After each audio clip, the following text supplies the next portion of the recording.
Yes, what will you do? I'll provide incontrovertible proof that I am nothing of the kind.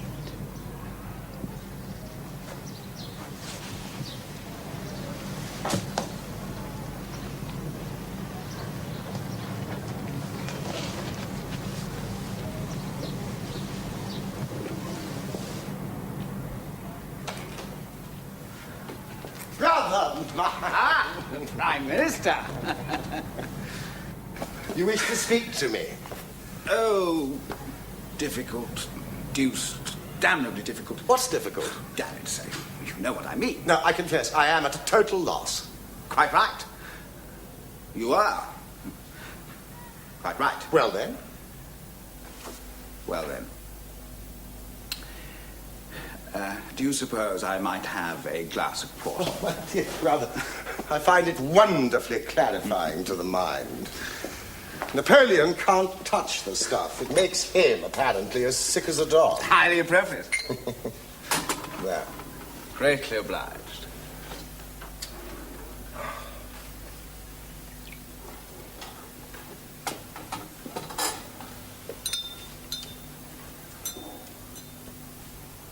Right then, out with the nasty news. Nasty news? What nasty news? I don't know what you're referring to. I take my oath.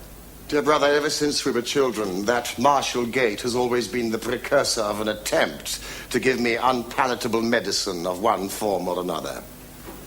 An attempt, sir. An attempt is correct. And pray, what are you about to attempt now? Nothing.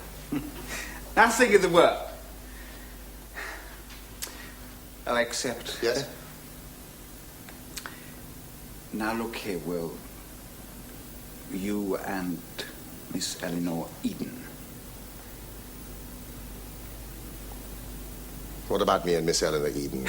Do you think it is an appropriate relationship? I'm not quite certain what you mean by the word appropriate. But whether it is or whether it is not, it is certainly no concern of yours. Damn it, sir, I know that. Can't you think of the most mighty struggle I've had with myself, even to mention it at all? It is a struggle you could well have saved yourself. Now, if that is all, I really must... Well, I speak to you not only on my own behalf. I am a... Oh, damn it, what's... a delegate. On behalf of whom? Certain gentlemen. For example? I omitted to ask permission to mention their names, so therefore I may not do so. Does your tender conscience allow you to indicate the species of the gentleman? They are certain members of your cabinet. The cabinet? Ah! Now, Will, please, allow me to finish. I might have more admired you if you'd come here on your own account than as a lick-spittle to that collection of boobies. Will, they are as genuinely concerned for you as I am. Oh, and for the party. I think I may be allowed to know what is best for me. As for the party, were it not for me, there would be no party. That is the point.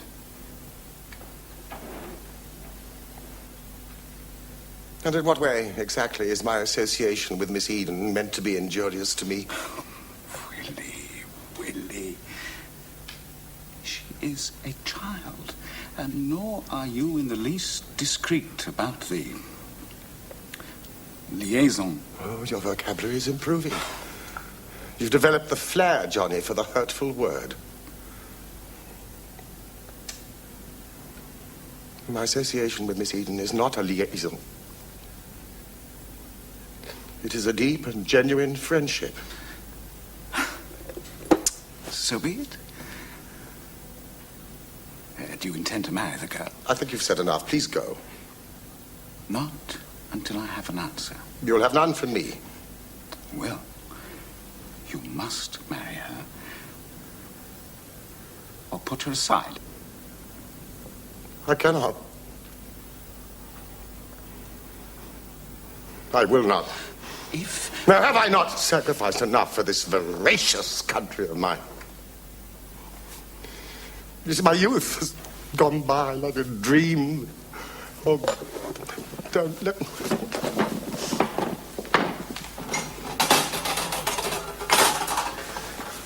Willie, Oh! Please don't touch me. Don't. Just don't. Johnny, go. I beg of you, go.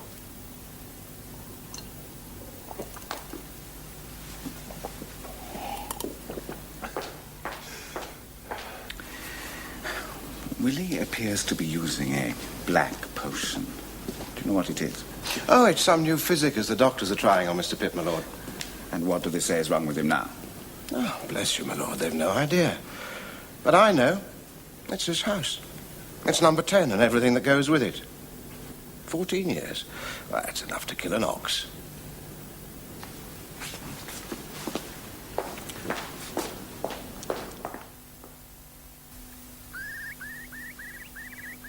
My dearest William, I cannot bear this enforced separation. I sit here in the country looking at the green meadows. Without you, they are as desolate as the Russian steppes.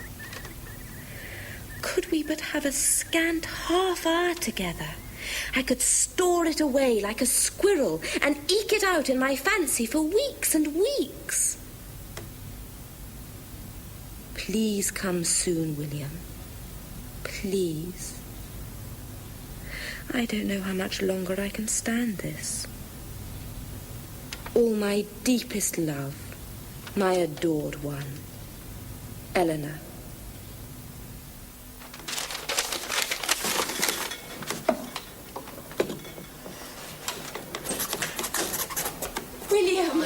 William! Ellie! Oh, my Ellie! I couldn't stay away any longer. I know. I was on the point of writing such complete idiocies to you. Oh, you still write them? That's my Ellie. Oh, my dear, but it's late. Where do your parents think you are? Where do you intend to stay? I'm visiting my Aunt Hester. I shall sleep at her house tonight. Where does she think you are at this moment? With my friend, Beatrice Oxtown. I don't like deception. Then don't think of it as deception, but as a lover's stratagem.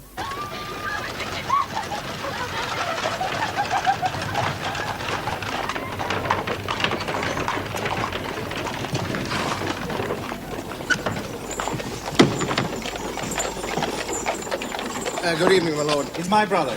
Yes, sir, he's in his study. But when shall I see you? I shall come down to the country as soon as I possibly can. Willie? Miss Eden. My lord. You arrived too late, John. Miss Eden was on the point of leaving. How very disagreeable of her. Perhaps next time I shall be more fortunate.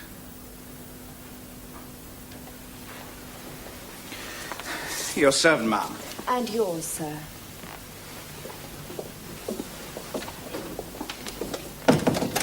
Johnny.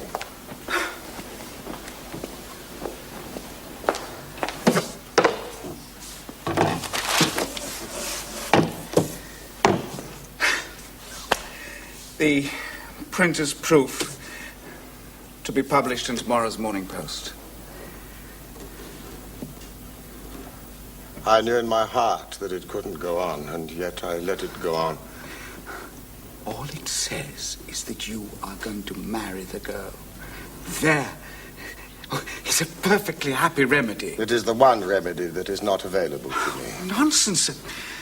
You are as free to marry as the simplest yeoman, sir.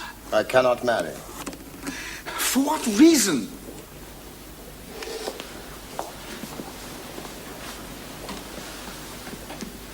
Johnny, you have the inestimable blessing of being all Grenville. The pit strain passed you by. I took it all. Surely, sir, you overstate it. You recall the time when we were attacked in St. James's by Fox's thugs from Brooks Club? Indeed. When we gave as good a regard. Do you remember how you had to prise my fingers away from Lord Crewe's throat? The heat of the moment. It took 4 of you to do it. I had every intention of killing him. But The icy composure, the cool disdain, the whole bearing you have used to put this country to rights. Studied, calculated. And any interlude can always be controlled with alcohol. Johnny, do you remember what it was that enforced our father out of public life? Yes. Well, it is that which lurks in me. How can I inflict that on so precious a creature as Miss Eleanor Eden? How should I ever forgive myself if she were to bear?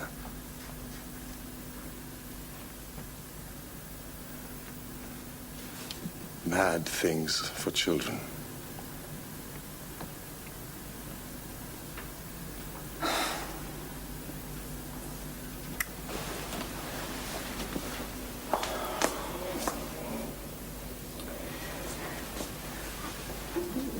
Willie, the solution is simple. You must tell all to her and allow her to make the choice. No, I cannot do that. I know what her answer would be. She would sacrifice herself.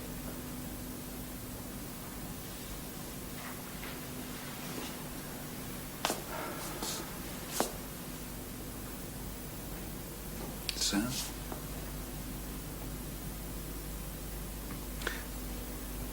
What will you do? I believe the expression is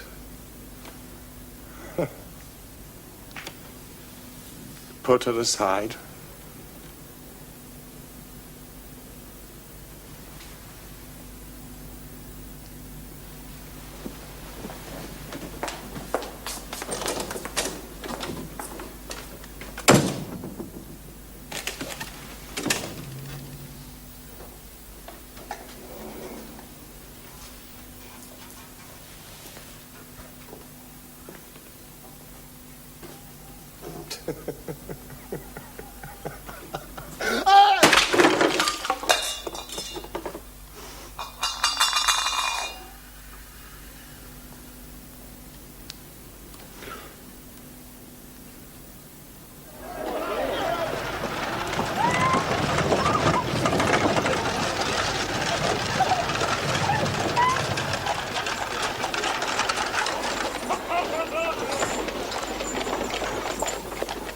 Prime Minister, there's a total of 11 persons waiting to see you on various matters. Yes, but get Adams. I must send out a dispatch.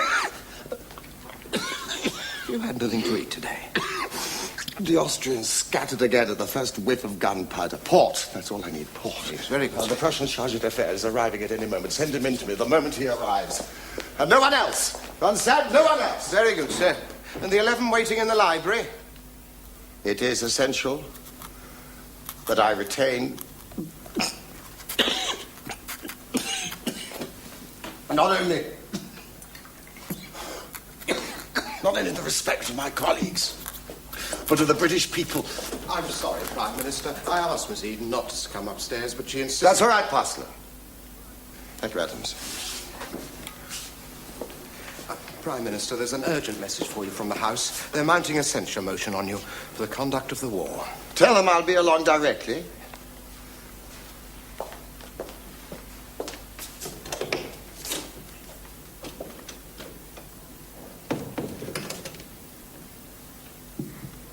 This seems to have been the pattern of our relationship. I must storm your defenses before I can even speak to you. I am sorry. I did leave instructions not to be disturbed. This letter, which you sent my father. As you say, I sent it to your father. Don't try your celebrated sarcasm on me, William.